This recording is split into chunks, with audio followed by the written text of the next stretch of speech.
Learn verb variations and Igbo meanings. Igbo English. Number A says bubiga, bubiga. Bubiga means carry over. Bubiga, carry over. This is our parent verb. We are going to form other verbs through this parent verb by adding our prefix and the suffix or suffixes. For example, number B, this is our prefix E. We add it to bubiga, it becomes ibubiga, meaning to carry over.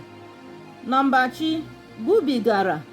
Bubigara, meaning carried over. Look at our suffixes. Re-ara. We underlined it. We add it to this bubiga, the parent verb. It changes from bubiga to bubigara, meaning carried over.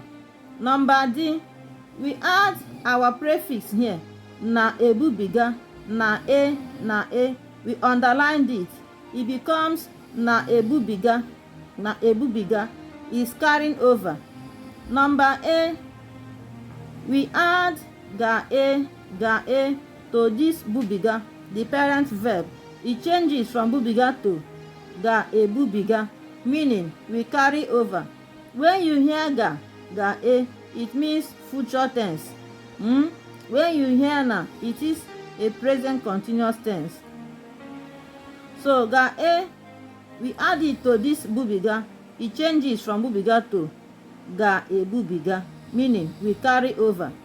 Number C, ga bubiga. Ga bubiga, meaning go carry over. Ga, it is a command. It is different from ga.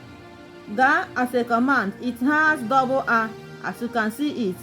Ga is our prefix.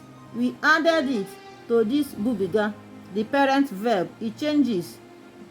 It becomes ga bubiga, go carry over. We use it to give command. Number G, it has both prefix and the suffixes. As you can see, a is a prefix. We added it to this bubiga.